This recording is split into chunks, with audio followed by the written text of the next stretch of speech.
Hi there and welcome to In Focus, North Carolina. I'm Sarah Redlang. This week we're joining you from Sampson County. We're in the town of Clinton, outside the Coharie Tribal Center. The Coharie are one of 8 state-recognized tribes in North Carolina. This week we're honoring them and many others during this Native American Heritage Month. There was 2 villages at the town of Newbern. One of them name was Chatuka, and the other village was named Rockconk. The Aboriginal origins of the Coharie go back as far as the 1500s to the eastern coast of our state in what is now New Bern. And we were known as the Nisiok with European contact. In the early 1700s, the Coharie made the river their home, in large part due to colonial conflict. Down the Neuse River, we came west from the eastern shores of North Carolina, and we ran until we came across this beautiful river, and at that point we stopped running. During our visit with the Coharie tribe, I spoke with their tribal administrator, Gregory Jacobs, who reflected on what the tribe had sacrificed in order to survive. You had to, I will say, go underground. Our customs, our traditions, our ceremony, our language, our dress, which is a very pitiful situation that a group of people would have to abandon those things for pure survival.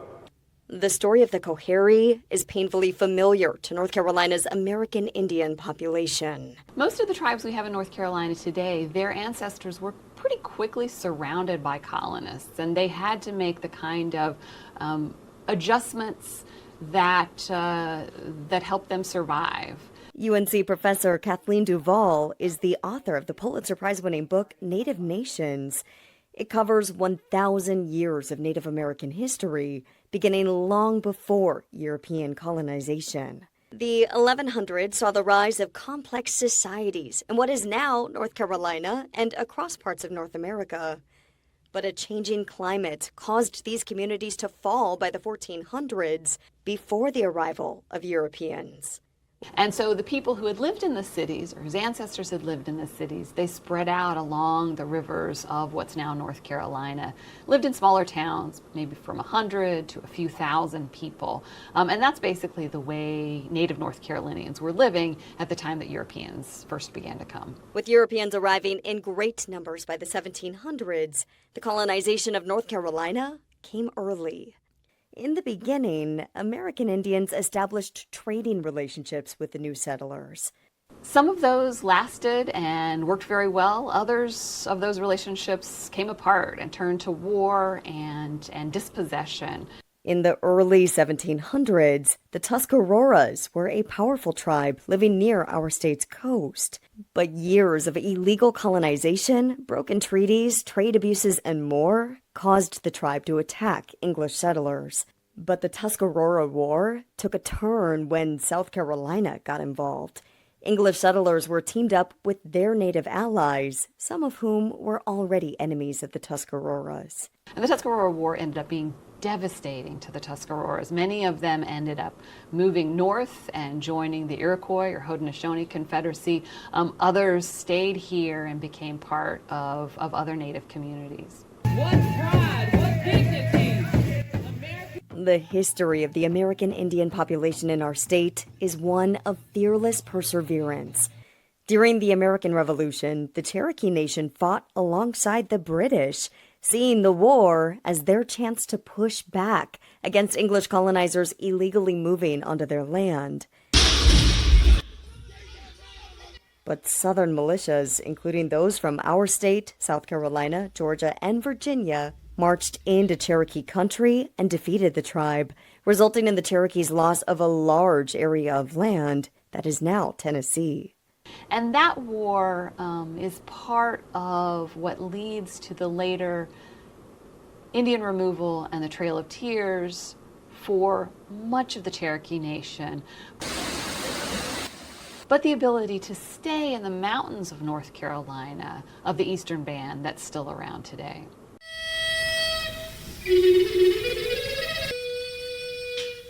The dark cloud of colonization evaporates in the light, shining on present-day leaders from our state's American Indian population who are continuing the cultural traditions of their ancestors. Today, you can actually get a kayaking tour from Coharies and go on the Great Coharie River and some of its tributaries and learn about the Coharies today and their ancestors.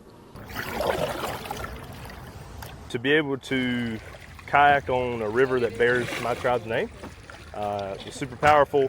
Ready to roll? Yeah. 3. Cullen Bell is the watershed coordinator for the Great Coharie River Initiative. Since 2015, the initiative has cleaned out over 150 miles of river in Sampson County. Today's uses, we're able to use it as a ecotourism business, and then that allows people to get out and get out in nature, self-relaxation, self-discovery, and just to get away from all the fast-paced life that we live in. Bell says the river has always represented the lifeblood for his tribe. It was our water source, our food source. We navigated these water channels throughout Sampson County, and it protected us. That's river birch. Oh, yeah. Oh, that's beautiful. That's pulling kind of. Bell also says the Great Coharie River Initiative has opened doors for tribal funding and granted the Coharie a seat at Opportunity's table. We're visible now. You're here.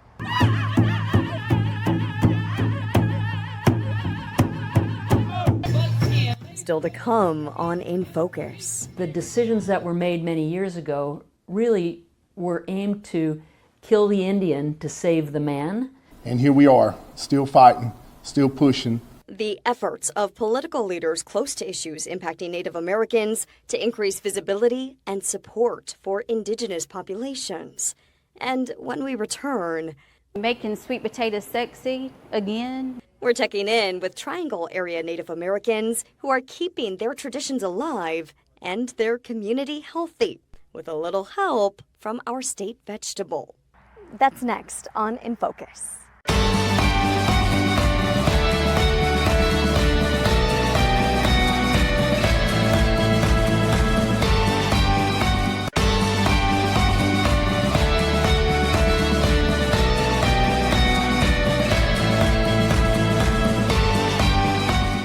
Welcome back. This week we're honoring Native American Heritage Month.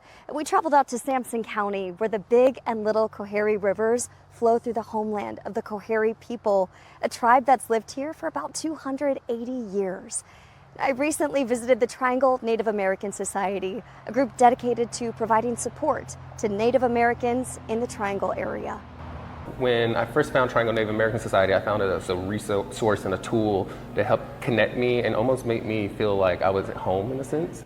In 1984, the Triangle Native American Society began its efforts to promote and protect American Indians, all living in the Triangle area. More than 40 years later, those efforts continue, despite recent data, which found that less than a fraction of 1% of all philanthropy dollars goes to Native-led organizations. So we're doing all this amazing work on a literal fraction of a percent out here. Increasing the public's awareness of Native Americans in the Triangle is a major mission for the society. In the Triangle community, a lot of people associate us with our tribal homelands.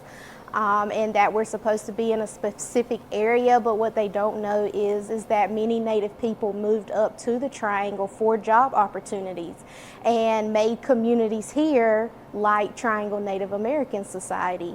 During a sweet potato cooking tutorial recently hosted by the Society, I spoke with the chef of the event, Christina Theodoro, a member of the Lumbee tribe who says the purpose of the event is to get Native Americans to eat more of the nutritious food associated with their heritage, like tata bread, a unique way to eat sweet potatoes, nostalgic for many in the American Indian community who grew up eating the dish. What we want is folks to get away from eating processed foods, eating foods that aren't from Mother Earth, that aren't from, what Creator gave us as Indigenous community members to eat, what we ate, at our aunts' tables, at our parents' tables, at our moms' tables, that really were more nutritious for us. there's a lot of health disparities among tribal community members, and to help them actually remember that they ate good growing up, and making sweet potatoes sexy again, really and truly, to really have a way for people to remember those things is a way for us to get them to reincorporate in their diet now. Little Blue Bakehouse served as the location for the Tater Bread cultural event. The shop's owner is a Lumbee tribe member and a member of the Triangle Native American Society, who says her Lumbee grandmother always believed in her dream of becoming a pastry chef. I didn't have a ton of people who believed in the dream. She was the one who said, if you do this and you pull this off, you can have my KitchenAid. Just being able to finally come full circle and host a class with the Lumbee Food Collective with Triangle Native American Society, using my equipment that my grandmom gave me that said, if you can do it, you can have it. And here we are. Coming up next. Do we feel like we've been properly represented? No, we don't. I stand before you once again to advocate for justice and equal treatment through full federal recognition. Righting the wrongs that have occurred in the past is absolutely key. Our focus turns to the complicated political battle American Indian tribes in our state are facing today for federal recognition from the United States government. That's next on In Focus.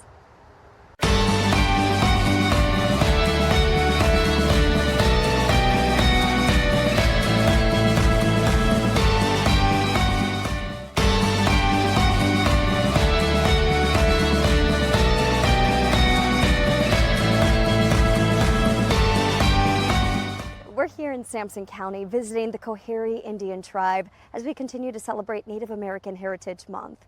We've been speaking with leaders and advocates about the issues impacting the tribes and the next steps towards solutions. Here's some of our conversations. I stand before you once again to advocate for justice and equal treatment through full federal recognition. Earlier this month, North Carolina's Lumbee tribe made its case in a Senate hearing for the first time since 2021. Delivering testimony about why the Lumbee should be granted federal recognition. It would make the tribe eligible for additional federal dollars. The origins of federal recognition came as a result of treaties made between Native nations and the U.S. government. But many tribes who found themselves surrounded by English colonists in the 16 and 1700s, before there was a United States, do not have a treaty relationship with the federal government today. So that's made it much harder, for example, for the Lumbees to establish federal recognition than a tribe like the Cherokees that was still completely independent, an independent native nation in 1776 at the time the United States was founded. The Lumbee tribe has pushed Congress for years for recognition, but these efforts have always stalled in the Senate. But there's bipartisan support this time around, including from President Donald Trump.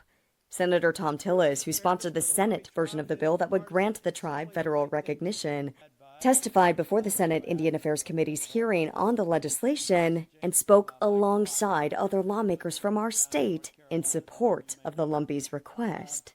So today we're going to go to the hearing and explain why it's time to right this 137-year-old wrong.